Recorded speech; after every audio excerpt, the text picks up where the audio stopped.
What's going on, guys, and welcome to another reputized video. Pet Sematary. Yes, the new Pet Sematary was directed by Kevin Kölsch and Dennis Widmyer and stars Jason Clarke, Amy Seimetz, and John Lithgow. And it follows a family who uproots from Boston to Maine in a small countryside where they discover a graveyard full of pets right behind their house. And of course, throughout the film, a lot of strange happenings goes on. And for this being a Stephen King adaptation, it's just that. Of course, it's going to deal with the supernatural elements. This makes the second Stephen King adaptation of this material that's been out, with the second one with Stephen King removing his name from that, so that one don't count. I gotta say, it was pretty interesting. I had went into the theater with low expectations after the surprisingly good effect that the original had on me.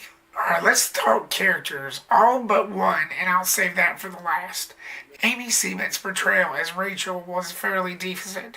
I thought she captured what Crosby did in the original pretty well. Though I said about in that one how she was a little watered down, I think Amy brought a little bit of a originality to it. And I thought that her character was a little better. But again, she did portray a lot of what Crosby brought to the screen back in '89. And you have John Lithgow's character who plays Judd in this, where he plays like the know-it-all, just like Fred Gwynne did in the original. With John Lithgow's character, they gave him more of a backstory. And it was pretty heartbreaking. You know, in brief, in passing, it kind of makes you actually care for the character a little more in this. The kids was great. They gave really great performances. With this being a remake, the rule of remakes is basically you take what was already made, you know, the original material, and you make it your own. There was a lot of scenes in this that was replaced. So you go back to watch the original, and they have like certain names in this that they mentioned.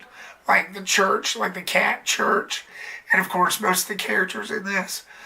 And then of course they gotta twist some things around to make it original. So see, you don't want to make another movie like they did with Psycho back in 1998. The way they did that one was every scene, every shot was the same as the 1960s Alfred Hitchcock's version of Psycho. You don't want to do that. That one bombed really bad, I heard. So when they do remakes nowadays, you've got to twist it a little. You've got to make it your own, while at the same time honoring the original material. I like it showed in the trailer with the kids in those animal masks. That was something new. That was never shown in the original. And I thought that gave it a nice touch. It was sort of like a ritual thing that they did. I thought that gave it a real nice touch. This had, I thought, more of a gothic feel to it. The cinematography and the lighting was just dark. Most of it took place during the night.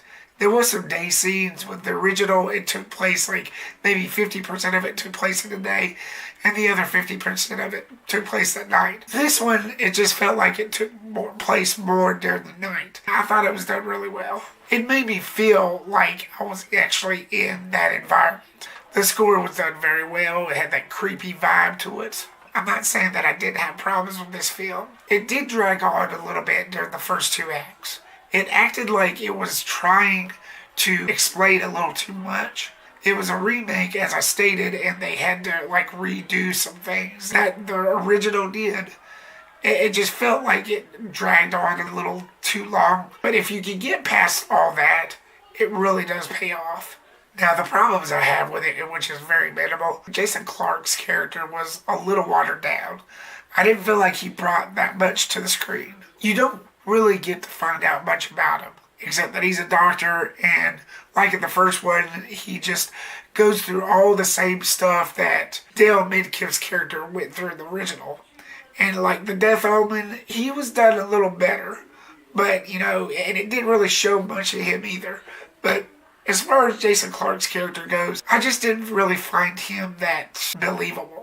In the end, this is a really good horror film. I suggest you checking it out as soon as you can. Pet Sematary gets a B+. What did you think of Pet Sematary? Leave me a comment down below and let me know what you think. Stay tuned for more videos and reviews coming soon.